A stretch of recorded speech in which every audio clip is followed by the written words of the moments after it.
Lifting Leaders podcast, where we're unleashing leader possibilities to make a better world. I'm Tricia Ryan, and together with Crystal Roberts, we're diving deeper into some of the complexities of the world's most critical challenges and exploring innovative ways of navigating through them. Through interviews with experts and leaders just like you, we are exploring what it takes to thrive as a leader today and examining new ways of thinking about how to creatively lead into a more equitable, socially responsible, and sustainable future. And the future starts now. Hi, Tricia. How are you? I am wonderful. How about you, Crystal? I'm great. I'm really happy to be in the middle of this really cool series that is already inspiring me. I hope our listeners are enjoying it as well. And I'm inspired in it because we are experiencing a drizzly day, which shows that we're having weather. That's important. That's important. Weather's important. So, no, I'm really excited about today too. This is great. Yeah. So for those of you that are just joining us, we're in the middle of a series, a special series as part of season 5 that we're calling What Brings Us Hope. Where we put our attention matters. When we shift our focus from what's broken to what's working, something powerful happens. We start to think bigger. We see new possibilities. We get more creative and innovative, but that shift takes effort, right? We know it takes effort. It takes intention and it takes attention. And it always starts with hope. Hope is the spark for creativity. It's the root of innovation. And right now, in a world that feels really divided, with progress on belonging and inclusion unraveling, science and healthcare under attack, and our planet in desperate need of healing, we need hope more than ever. So we went looking for it, and we found it. Yeah. In this series, we'll hear from 5 incredible people, scientists, artists, and dreamers who refuse to give up. They're leaning in and finding new ways forward. Their stories lit us up, and we believe they'll do the same for you. We'll also share our GEMS episodes and Coaches Corners, where we'll dive deeper into what their journeys can teach us as leaders, how to inspire and energize and bring hope and creativity to the challenges we face today and the ones still to come. And today here we have Matt Sturchio. Welcome, Matt, to Lifting Leaders podcast. It's great to be here. So I met Matt this summer while visiting my son, Chance. And those of you who are loyal listeners to the podcast, you know him as our tech guy here on the podcast. And Chance just started his PhD at Colorado State University. And he's studying microbes in soil and how drought and heavy rains affect that. So when I went to see his research, so we went and visited him there in Colorado, went out to the research field, which was amazing. I met Matt. He was out there as well. And his energy was contagious. His research was really fascinating. And the impact of the work is deeply inspiring. And so I knew right away that this was one of the stories that we wanted to have as part of our Hope series. Yeah, it sounds exactly like what we're looking for. Thank you, Matt. So let me tell you a little bit more about him. Matt's research is focused on, so everybody's going to have to hold on for a moment, and we're going to dive into actually what this means. So big words. It's okay. Yeah, big words. Matt's research is focused on quantifying the ecological impact of ground-mounted solar development in natural and agriculturally managed lands. During his PhD, Matt studied the ecophysiological response of grasslands to dynamic microenvironments created by solar arrays. And at Cornell, he explores potential synergies for agrivoltaic land use, the co-location of agriculture and solar in New York and beyond. So I'm really excited to dive into this. But before we even get there, we want to give Matt a chance to tell us his story. So tell us a little about what has brought you to this moment, a little about your journey. Yeah. So what I am right now, my job is a postdoctoral research associate at Cornell University. It was not a direct path for me from undergrad to a PhD into a postdoc. I first went to a junior college because I was playing baseball in college. I went to a junior college outside of Chicago called Triton College. then I transferred with the intention of going to be a pre-med student at Western Illinois Mm. University, where I continued to play baseball. And then it was right around when my college baseball career was ending that I got into a research lab and I Mm. got to go out into the field. I started collecting data, was working with grad students who were notoriously very fun to hang out with. And then from there, I went and got just a normal like environmental science job and realized quickly that I like research a lot more. So Mm. Interesting. I wanted to get back into research. I started taking some courses to get back into like just the mindset of being a student. I applied. I then did a master's at University of North Florida, Wow. which is actually pretty. It's growing really fast. I was gonna say it's a small school. It's not anymore. It's in Jacksonville, Florida, where I worked on the coastal ecosystem. So this was like marsh Mm. grasses and mangroves in the Yeah. coastal wetlands there. And then I wanted to change of pace, so I looked at different labs that were doing grasslands and dryland research, and ended up at Colorado in Fort Collins at Colorado State University, where I did my PhD. And yeah, so that's how I ended up here. And I got really lucky working with Professor Alan Knapp at CSU. He was my advisor. Got the opportunity to work on a project with the co-location of solar and grasslands, which I had no intention of doing when I started my PhD, but it ended Mm. up being a really cool opportunity to answer a lot of questions and the Mm. intersection of a lot of things that are important to me. Wow. Yeah, I love that. I did not know that story. So yeah, a lot of resilience there. I was thinking to keep going on the schooling and sort of the curiosity to learn more about different things. Yeah, I love that. So you define ecovoltaics as an ecologically informed approach to solar development that co-prioritizes energy generation and ecosystem services during the design and management phases of photovoltaic energy facility development. Hang in there, people. And I said 3-syllable words. It's wonderful. Can you unpack that in everyday language for our listeners? And what does it really look like on the ground? And then Yeah. maybe even before that, I was thinking, so those of people who are not in academia, a lot of our people are like business people, right? Leaders in business. What is a postdoc? So you're currently doing a postdoc. What is that first? Yes. Yeah. Postdoc is the purgatory period after you finish a PhD that Oh, you wait in, that you just hang out there until you're ready, I guess, for a faculty position. Yeah. So it's not bad. It's not as bad as that sounds, but it's sort of like a temporary position where you work in a lab and you are expected to be like at the level of professional scientist that you can lead everything, but it's mostly focused on research, Ah, not as much teaching or outreach or the types of things that you'd be expected to do as a faculty member. So another term is scientific mercenary. That's something that but yeah, postdoc is fun, but it is a temporary position. okay. so no Interesting. matter how you look at it, it's tough.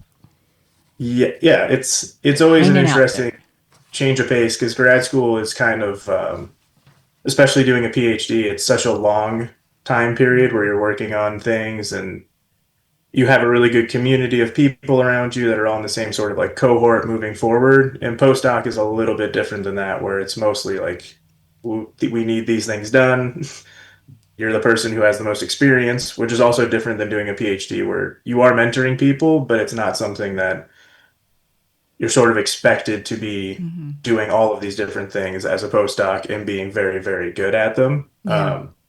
So it's a change of pace, but I really enjoy it because it's sort of like it's the next step. It's very fun to be able to manage these projects, write bigger grant proposals, and it's good. It's tough, but it's great. Yeah.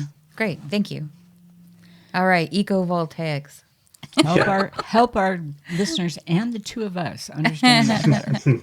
So I'll start with the photovoltaics. So photovoltaics is those are just the little solar cells that you see on top of homes. So that's like the difference between concentrated solar energy, which is something that you may have seen in a desert ecosystem where it looks like Sauron's tower in Lord of the Rings, Mm-hmm. where it's like everything is focusing on it and it heats up this like water salt solution that creates steam and that's a generator. That's not what photovoltaics are. So photovoltaics are literally just like two thin films of silicon where you have one electron different between them. And it just, when a photon, like a light energy hits it, it just throws an electron between the two surfaces and then they all go downstream. And when all those electrons go down a wire, now you're creating energy. So that's how photovoltaics work. Um, and that's what all of these different agrivoltaic, ecovoltaic systems are going to be. It's photovoltaic. So that's the first part when you hear photovoltaic. And then agrivoltaic is just looking at combining agriculture with photovoltaic land use. I think you said earlier on ground mounted solar, which is another fun term. That's just solar that is built into the ground as opposed to on rooftops or on water or on whatever other type of surface. So most of the solar developed in the world right now and in the US is ground mounted solar. Just like the economies of scale make that much more feasible for getting electricity prices down as well. So it's always a cheaper option than doing a bunch of rooftop. And there's not enough rooftops or rooftops with the structural integrity to do solar at that scale and produce enough solar power to meet our emissions goals. But going back to the ecovoltaics definition now, energy generation has always been the priority for solar developers. So, like, if you are trying to make energy, you don't really care about the ecosystem that you're putting the solar panels in. You're just trying to put them in the sunniest place where you can get the most energy per unit area. So, over time, people have done different array designs. Most of these have been trying to get closer and closer to like the most efficient land use for creating the most energy. So that would be just prioritizing energy generation. And for ecovoltaics, we think about prioritizing energy generation in concert with ecosystem services. So actually thinking about the ecosystem that you're placing these solar panels into. And that's really important when you start getting into these huge multi-hundred megawatt, gigawatt size solar arrays that take up thousands of acres of land. As we know from historical events, like the Dust Bowl is a great example of this. If you do enough bad things to large pieces of land, you end up changing the ecosystem. You end up changing everything that surrounds it as well. It can be pretty detrimental. So, trying to focus on ways to actually get these two different land uses to be co-located and have them benefit each other potentially. That's the focus of ecovoltaics. I love that. Yeah. That makes sense. Yeah. So Matt, on your website, you talk about core principles of ecovoltaics. So I wondered if you might share a little bit about that and maybe how it helps you shape how you do your work.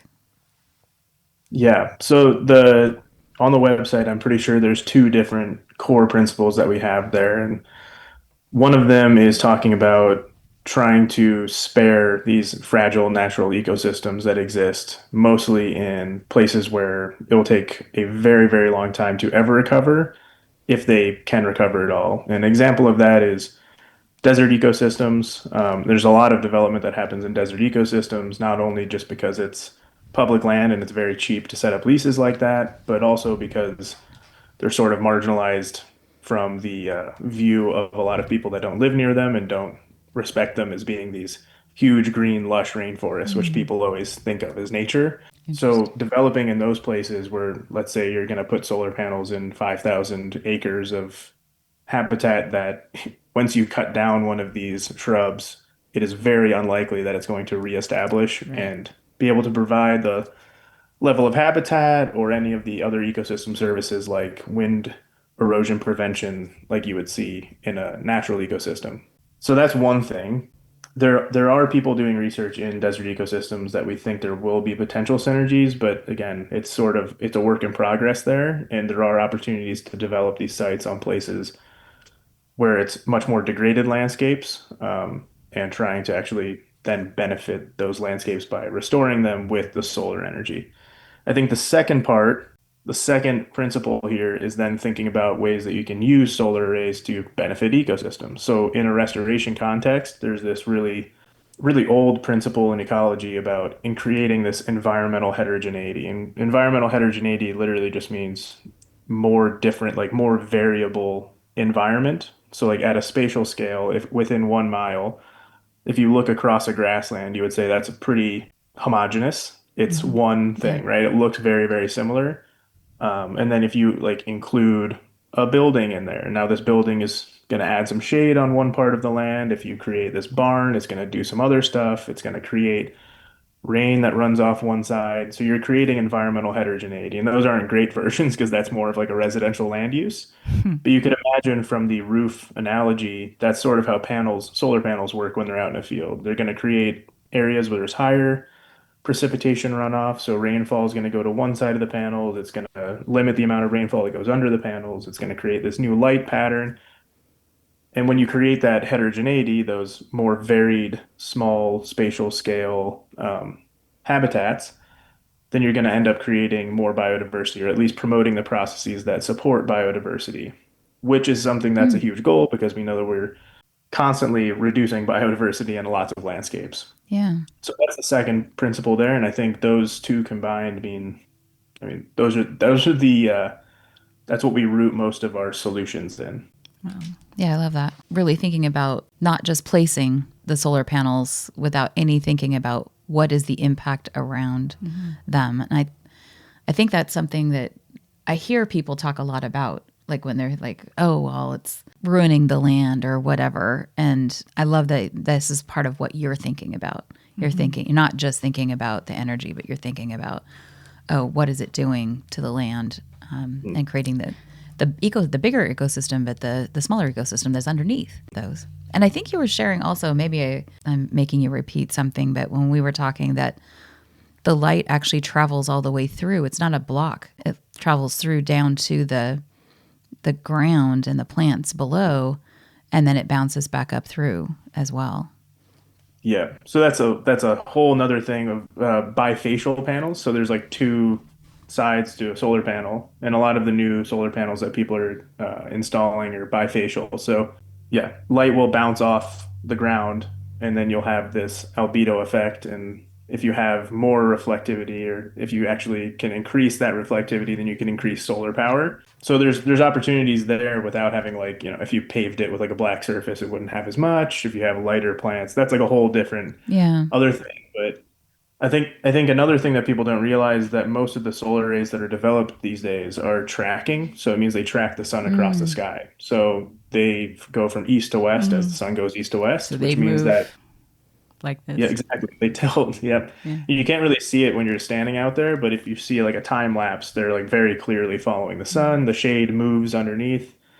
So throughout the day, every piece of the land gets sunlight. It's just what time of day it gets sunlight. It really depends on how the tracking algorithm's set up and all that stuff. But people don't realize that you can have plants grow underneath because sunlight does get there. And there's a lot of sunlight because they have to space out the panels far enough so they don't self-shade. And yeah, lots of interesting bits about that. Yeah. It's not like just building a building on top of the land. No. It's a lot more complex. No, and you now have like sparked 5,000 questions in my head, so we'll be having another conversation. So what pressing environmental or social problems is ecovoltaic research aiming to solve, and how might this offer us hope for the future? Yeah, that's a great question, and I have a really recent story now to share about that. It was this Monday I gave a talk at the Colorado Association for Conservation Districts, and I've given talks, lots of talks now in the last couple of years about how we can actually benefit ecosystems in drylands or water limited ecosystems with the shade of solar panels. And this time it was a lot of really, really positive feedback. A lot of people are really excited about the opportunities. But then there's the immediate response of, I've seen solar arrays get developed in a way that is very bad for the land. How do we know that it's going to be done right if we sign up for this or if we try to put it in our land? And I think that just comes down to education, educating more of the solar developers about what's going on, what the opportunities actually are, and why they should care about it. Because the more development that happens that's done in a negative context, it's taking up lots of land, right? Like there's all these different reasons why you might not want solar. It's taking up lots of land. The amount of time that it's on that land is going to be like up to 35 years. And if you repower the site, like even beyond that, so like it's going to be multi-generational.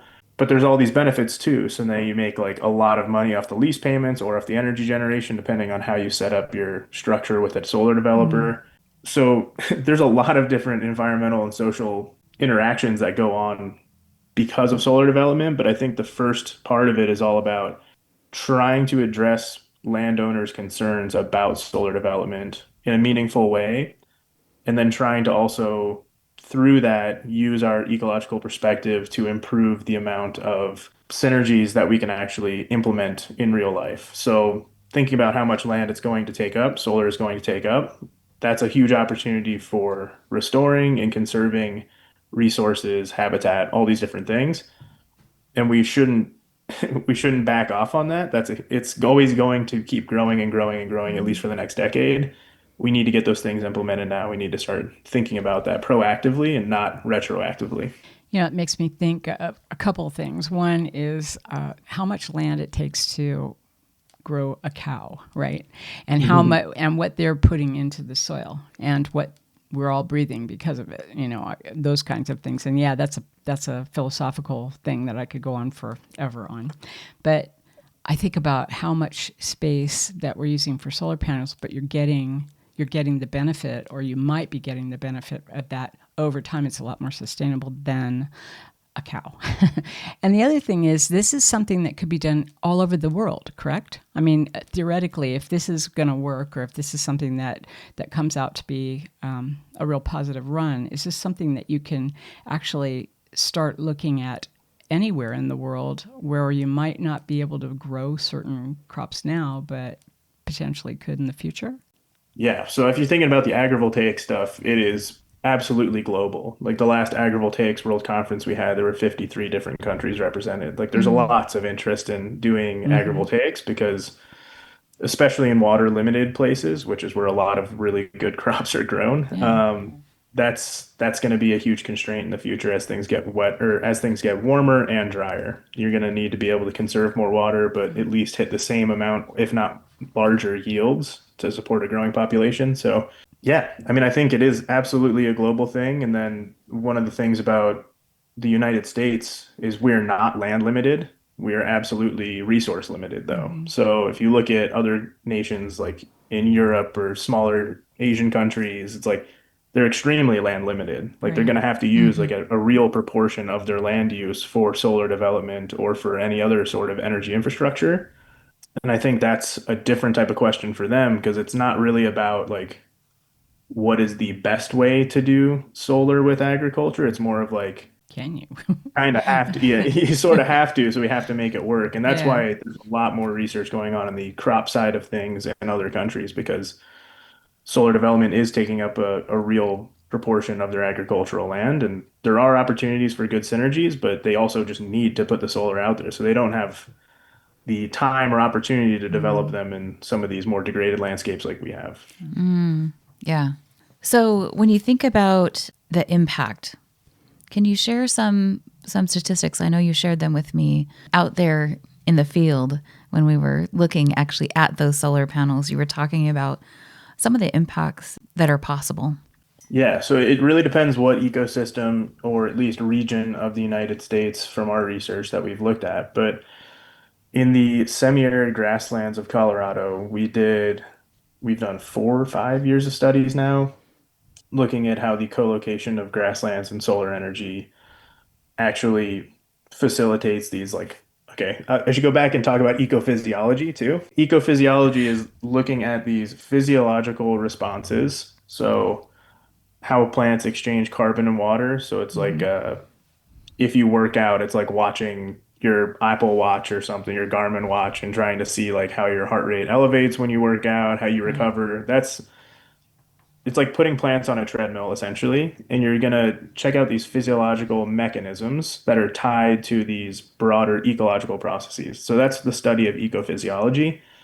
And it's a lot of fun because you can do a lot of stuff with scaling and trying to understand how ecosystems are responding at like every second, every hour.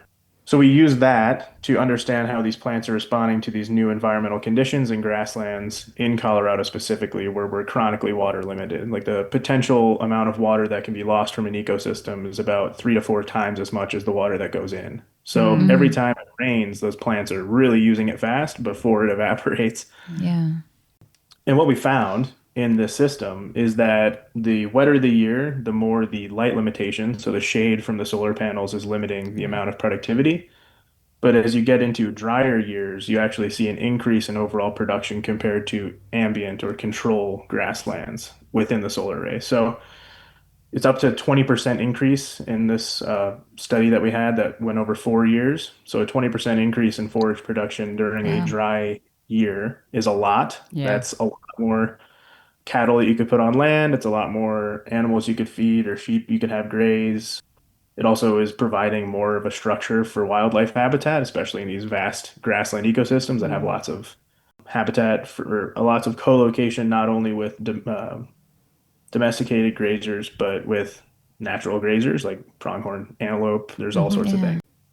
But yeah, so that's in grasslands. And then if we shift focus to more of like the Midwestern United States, there's a lot of areas where you have 100 by 100 mile squares or larger that are essentially just monocultures of corn and soybeans. So there's lots of opportunities to develop more wildlife habitat there. And there's already been a lot of government programs. Well, historically, there were government programs to have like conservation reserve programs, so conserving soils by putting them into perennial grasslands so they can restore and then going back Mm. and farming them later. There's also EQIP, which was looking at more of like improving environmental quality by reducing the amount of fertilizer runoff off of farm fields. Mm. And those things are good, but they're also competing with the huge agricultural market for commodities of soybeans and corn. So Right. Yeah. one thing that's really nice about solar is it would provide an economic incentive that is significantly higher than growing any sort of crop in those fields to then be able to use those landscapes for more of this perennial vegetation that's going to be filtering waters, improving soil erosion. There's lots of opportunities for all of these things. So you could place these in very strategic areas of these large monocultures of croplands. You could provide clean Mm. energy, Hmm. improve ecosystem services, provide more wildlife habitat, and alleviate some of the economic constraints that farmers currently face. And that's why they sort of have to play by the very corporate agricultural rules right now. Right. Well, I have family in Indiana, and that's all they grow is corn and soybeans. And they That's have sort of a the game. huge That's Yeah. the game. chunk of the land, too. It's like, oh my gosh. Yeah. Yeah. So I love that. So Yeah. it's really changing the landscape. Yeah. It has the potential to change the landscape and the ecosystems. Yeah. Yes, Around that. exactly. Yeah. And if you think about those ecosystems in the Midwest, they were all historically prairies anyway. So Hmm. it's sort of Yeah. just Sure. returning some land back into the function that it used to be. Yeah. And that's a huge goal, especially when it comes to wildlife habitat. And how do you make that attractive, right? So, Hmm. Well, that's the thing. Is yeah. solar, the estimates right now are about 3 to 4 times as much money that you can make on solar per acre than you can versus any corn, soy commodity. Right. So, Mm. and that's a good year for corn and soy. If you have a bad year, you lose a lot of money. Yeah. Solar is one of these very consistent. The sun comes up every day, even if it's cloudy, they're still making energy, you're still making money. So Yeah. Mm. it's another line of improving resilience for rural communities. And Oh, I as we love look at that. a world where we're like touching on tariffs all the time, and a lot of those products go outside of the United States, that's not a bad idea to kind of take a second look at this. Hmm. So, Mm. so doing meaningful research can be really transformative, and I would imagine that is true of you. So, how has work shaped you into becoming, or shaped into who you are becoming as a scientist, as a human being, and maybe as a leader? Yeah, man, I don't know. I think that all just sort of falls in place over time as far as the leadership stuff happens. I've been fortunate to have extremely, extremely positive advisors that are also really, really good at what they do. Hmm. So Hmm. I've learned from a lot of the people that have taught me, coached me, been research advisors, how to do things the right way. And I think that helps a lot as far as getting into a mentorship role for graduate students or undergrads. In general, I never thought I'd be getting into something that was so uniquely part of the food, energy, and water nexus, is what they call it. Right. So, Mm. yeah, it requires water for energy, for cooling. It requires food for people, and energy is what people need. And all these things sort of Yeah. combine at this interface that I'm working at. And I never really thought I'd be working in that field. I was very happy doing research in coastal ecosystems too. I think ecology is the thing that I find the most interesting from the Hmm. research perspective, but these are really important questions and very timely, and I think they have to be addressed. And things worked out that now I'm in the position to be addressing them. And yeah, I think just taking it one day at a time, keep chipping away, keep answering questions, and having honest conversations about it. How do you feel as a human, though? How are you feeling? I mean, think of yourself 5 years ago and think of yourself now. So, Uh-huh. what's different? 5 years ago, I was not in a PhD program yet. I had no idea what I was going to do. Now I'm definitely in a position where uh, people listen to what I say, which is different. Yeah. Mm. You're the It- expert. Yeah. Yeah. right. And it happens quick, where, yeah, you just work hard enough, those things start happening. But I think I've chatted about this before with Crystal, actually. There's like the movie Miracle. Have you ever seen it about the 1980 hockey team? Hmm. And there's the clip Absolutely. where he's like getting in his car after the holiday party. I'm pretty sure I haven't seen it in a while, but he's getting in his car after the holiday party, and it's over the radio. They're talking about this is the first generation where people thought the next 5 or 20 years would be worse than the last 5 or 20 years. Hmm. And that was 1979. And then the 80s ended up not being that way at all, and all these different things happened, right? So I think that it's important to always know that things can change very quickly, even if things seem like they might not be able to, or Hmm. everything's going against some of the things that you are passionate about. It's still worth doing the work. It's still worth showing up because everyone else is going to too. So, Wow. yeah. Yeah. Like that. Yeah. I love that. It's that being a part of the solution Hmm. and surrounding yourself with other people who are also curious and believe that things can get better. Mhm. Yeah. And it's such, I just think it's such a critical place to be. You know, maybe 15, 20 years ago, you never saw yourself doing something that could potentially really benefit our earth. Not just this little plot of land, but, the Oh, whole, all of I our went to, humankind, right? Yeah. yeah, I went to junior college with the intention of being an athletic trainer, like taping ankles, because I thought, Mm, Yeah.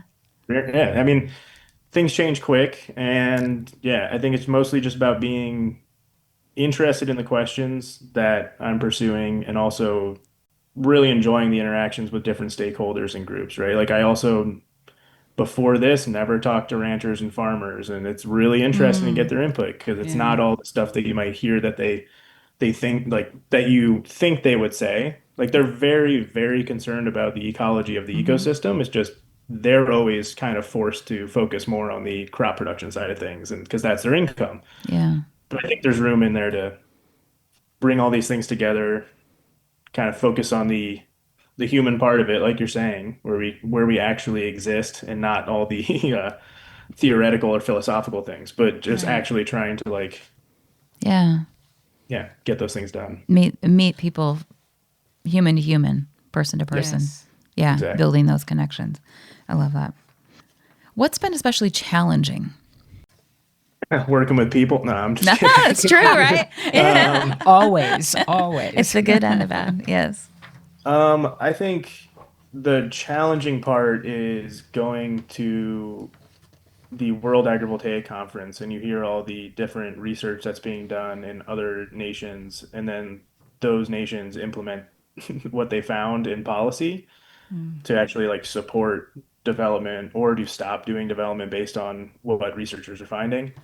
And that's not all the way across the board, but there are a lot of gaps that we have currently between policy and what researchers are finding. So like we might find something and it takes a very long time to then get it implemented, even in like Colorado state legislature or any sort Mm. of having Yeah. conversations with that. Yeah, so those things are a little bit challenging. But again, I really just think it comes down to getting to know the people who are doing those things, getting to be able to have those conversations and talk through it. Because I don't think sound bites are always the easiest way to communicate, especially when people aren't talking to each other and sort of talking past each other. Mm. But I do think there's a lot more things that bring people together than separate them. So I think that that's an opportunity to get over those challenges. Yeah. Yeah, it's almost, you take the science out of it and it does become very human. How do we as humans grow in community with one another? How do we start collaborating? How do we start listening differently, right? It's important. Yeah. So, what advice might you have for other leaders, especially those people who are in science and education or business, who want to inspire their teams and want them to start thinking outside the box a bit? Oof. Yeah, advice for other people that are leaders. This I is a think, test. yeah, I think support. Mm. Academia, you find out really quickly that support from mentors is not uniform across mentors. Sure. I've been super lucky having people that I work with that always let me sort of just explore side projects. And that requires funding, which is a whole nother thing that requires policy, all these things, right? But Right. being able to have some level of freedom to explore questions, to learn to fail, which is a really important thing. Like, not everything works. Like, you have to be able to fail and see that as an opportunity to grow. But I think just having a little bit of space in there as well. It's like another analogy for that is like in music, like really good music is not just noise constantly. It ebbs and flows and like Yes. you, right? Yeah. There's a level of connection that you get there that's beyond just the notes that are being played. I think it's the same thing for leadership and mentorship. You have to be able to open up some space so there is an opportunity to either connect more or to just give people time and do their own thing. So, yeah. I think that piece about failing is so important. And when we think about innovation, if it's truly innovative, we're not always going to get it right because we got to test some things out to see if they're going to work. And if we're truly pushing the envelope, we're going to have some failure, but we learn from that. We learn from the Right. failure and we iterate and we go. As and we go learn on. from it, I mean, we're building that mental muscle around resilience. And so, Yeah. it's so important to be able to do that. And in your field, I would think it is essential. So that's awesome. And to hold that vision of what it is that you're actually trying to do. And as you were talking about making those connections that inspire you and that you can go back to and think, well, this is why I'm doing it. I'm doing it for the farmer who's trying to really make a living and still be good for the environment. So the ecosystem. Yeah. Love that. All right. So what do you hope that our listeners take away from today's discussion? Yeah, I mean, first and foremost, if no one's ever heard about agrivoltaics or ecovoltaics, I think looking up some of those things online, there's a really good documentary about Colorado agrivoltaics that just came out called Save the Farm, Save the Future, that a documentarian filmmaker, Chad Weber, who's based out of Colorado. A lot of it's focused around Jack's Solar Garden, where I did research, but then they also go out to the Western Slope. They go down south, southern Colorado, and out to the Eastern Plains, and talk about all these different agricultural communities that could benefit from some of this solar co-location in agricultural lands. So that's always good. It has not, it's not really scientific, but it's more about storytelling, and that helps people connect with the topic a lot more, I think, than just Yeah. listening to blab on about ecophysiology. But yeah, I think being able to stay optimistic about these things as well. So like solar energy clearly is under some level of, I won't say attack, but some level of persecution right now about like how much land it uses and why it shouldn't be on farmland. But there's going to be a lot of opportunities in the next coming decades to actually use those things to benefit crops because of the constant aridification, the droughts that happen, hail damage for certain crops. So I think just keeping an open mind about those things, finding out about this line of research, that's like always a constant thing I'm asking people is, have you ever heard of agrivoltaics? And the only time this is actually a really good story. The only time I've had this payoff was when I was in France at a dinner and talking with two people that live in France, speak French, and like their English is still way better than my French. So they were trying to do English, and I said like agriculture, like crops, and it like wasn't landing. And then I said agrivoltaics, and because France has a large agrivoltaics program, they knew what that was. So it's like Cool. it's an interesting way to bridge the gap in communication because they know what this very specific thing is. And I think that's a goal, is to get everyone to at least be aware of it, because right now people are not aware of this as an opportunity. And most of the people that you talk to about it, once they find out, they think it's very cool. Yeah. So at least building that level of knowledge around the topic. They don't have to know what number of photosynthetic like efficiency each plant has, right? That you can leave that to us, but at least just getting that message out there. Yeah. Yeah, I Yeah. think as we look at our Earth, and people are finally becoming a lot more interested in what's going on and where we're going, and this seems like it would be fascinating for a lot of people. It certainly is for me. I think this is absolutely something I'm going to have to do a deep dive into. How else can our listeners support you in your work?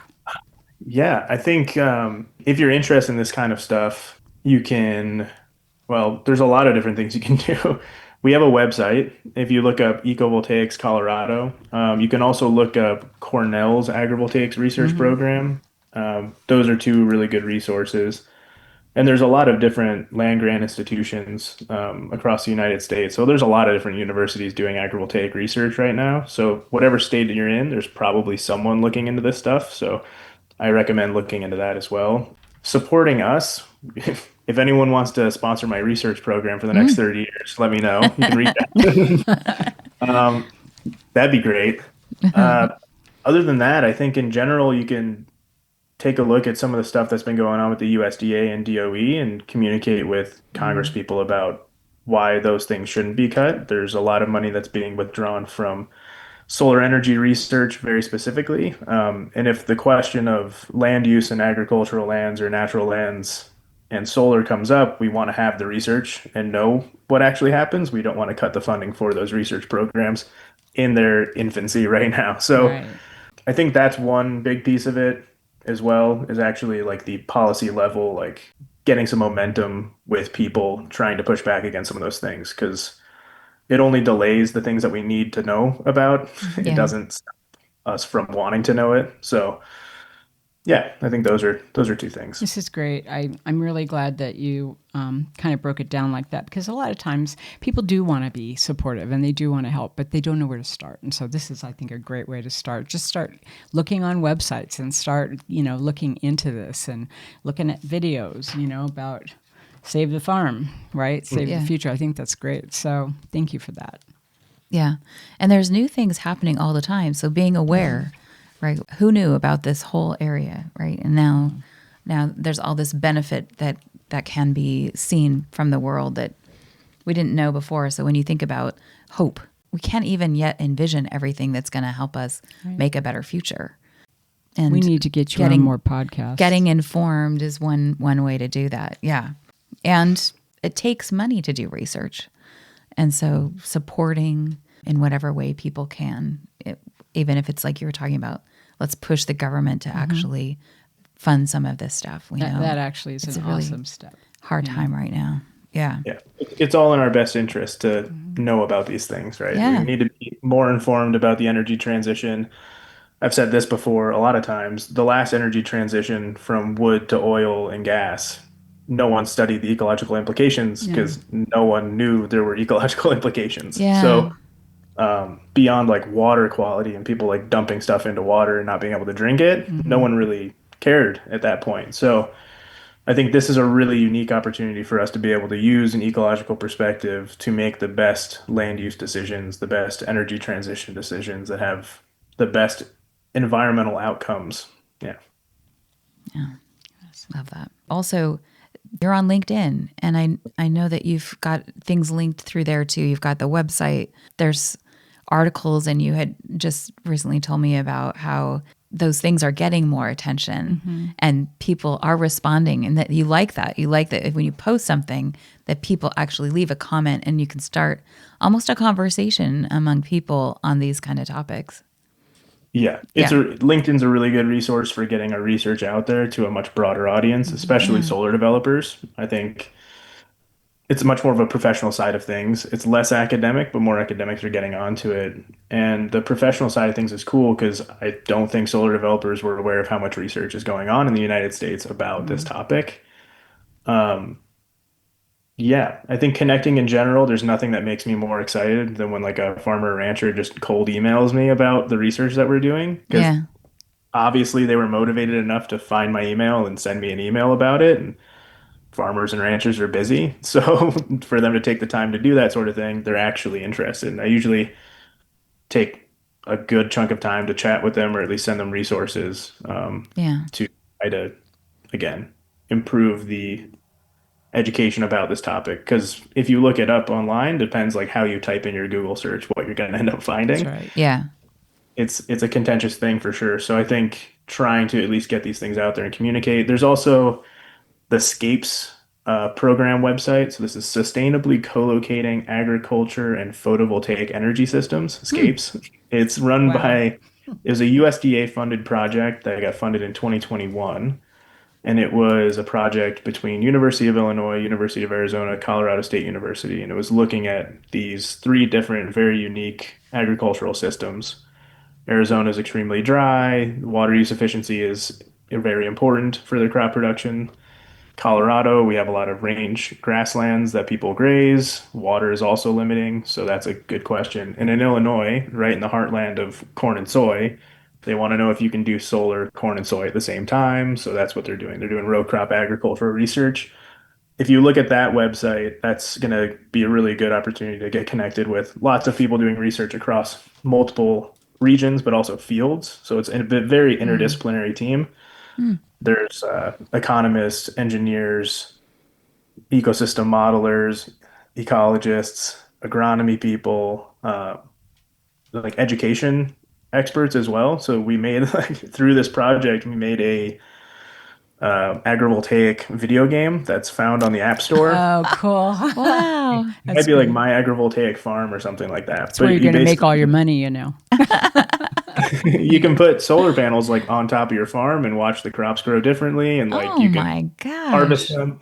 Yeah, so that's another really good educational opportunity to Yeah. show kids like, oh, this stuff like they like incorporated real data into the game to show like this is how they change the environment. It's very interesting, and I think the interdisciplinary nature of that entire research program that's going on right now has been super beneficial, not only for closing knowledge gaps in the science, but also getting that information out there. Yeah, I love that. So I just want to let our listeners know, like Matt is so approachable and you're so knowledgeable. And so I hope if this does spark somebody's interest that they really want to know more about it, they can reach out to you, right? Reach out to Matt and he'll respond to you and you guys can start a conversation. Yeah, absolutely. Yeah, love that. Okay, so shifting a little bit to you personally, for 2025, we have a theme around leaders thrive in 25 is what we're calling it. And so we're asking each of our speakers, our guest speakers, what are you doing personally or professionally to thrive this year in 2025? Being on my phone less. Ah, very Yeah. good. Yeah. Yeah. So that's a challenge. I feel like we're all addicted. Slowly weaning myself off of social media where you just get stuck in like Mm, scrolling, death scrolling. yeah. I think there's a lot of things about that that are bad. It just sort of makes you disengage, disassociate, which is not a problem if you're doing it in like a healthy way, but I think it gets unhealthy pretty quickly. Yeah. Yeah.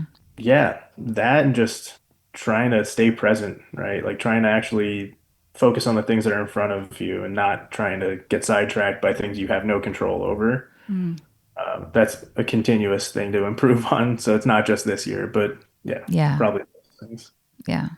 It's so Great. healthy, actually. You know, and we've been talking about a lot of this over the last year, actually, about, you know, things that people don't have any control of. They might as well just let go of it because otherwise you're spinning on something and using your time and getting anxiety and all sorts of things about it. But also getting away from social media is not a bad idea, right? I'm learning. Yeah. Curate. Right. Yeah. So what's next for you? What's coming up? Oof. What's next? In the short term, going over a lot of the data from this growing season, that's always a really exciting time. So being done with the Mm. field season and finally getting to look at what the numbers actually mean, Mhm. um, that's exciting. I'm applying to faculty positions, so everyone out Ah, there keep your fingers crossed. Um, Cool. so we'll see what happens there. It's a really cool opportunity to be able to run your own research program. So that would always be a really fun thing in the future.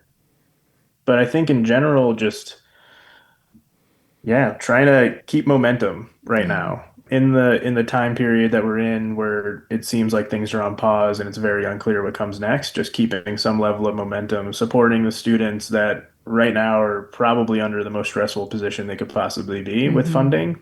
Graduate students are almost entirely funded off of fellowships that are either federal, state, or from the university that they go to. So and they make a lot less money than professional scientists make. So trying to support them every turn we get, trying to keep them motivated and trying to get through these tough times, Yeah.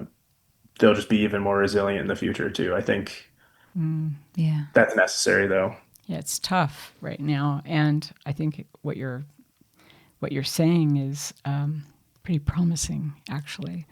Just keeping your momentum and staying present and helping other people do that too. It's very cool. Yeah. I also love what you were saying there as far as these challenging times will make you more resilient. And we definitely need resilience going forward in our current situation, but long term into the future. We need that resilience. Stay the course. Yeah. Don't give up. Yeah. It's a hope thing, right? It really is. Awesome. Any last words? We'll leave the last words to you. Anything else you'd like to share before we say goodbye?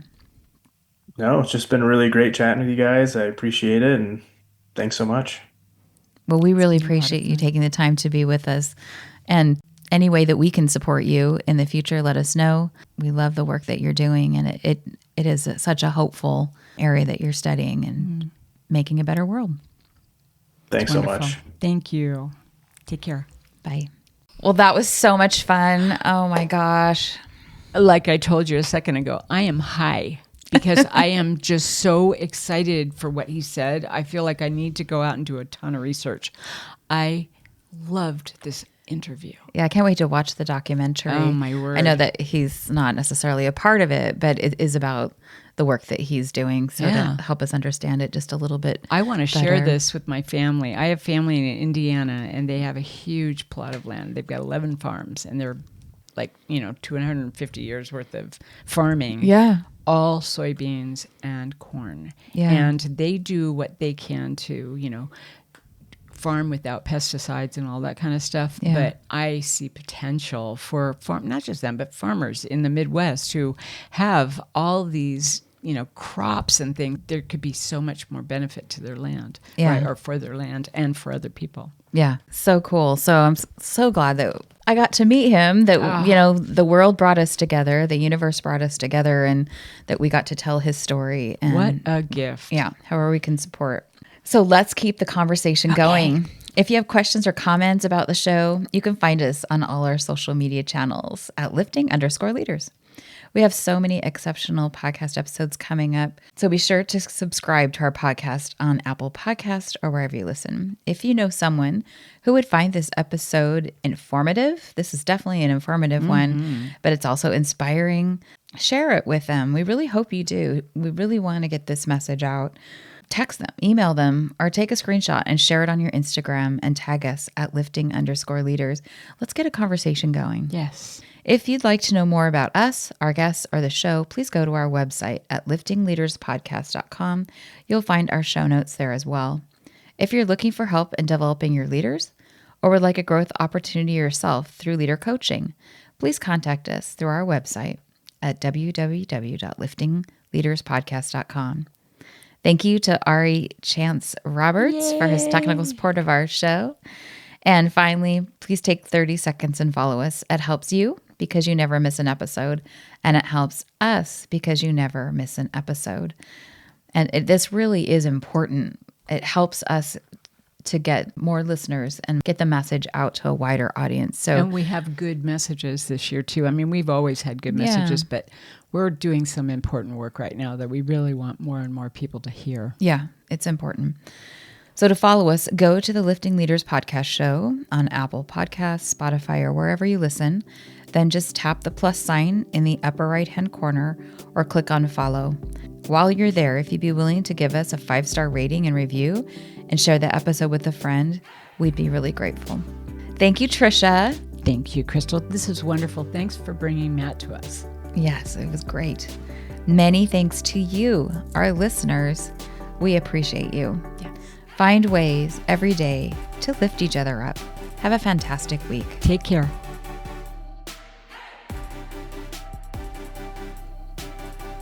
Wait, Matt, we lost you.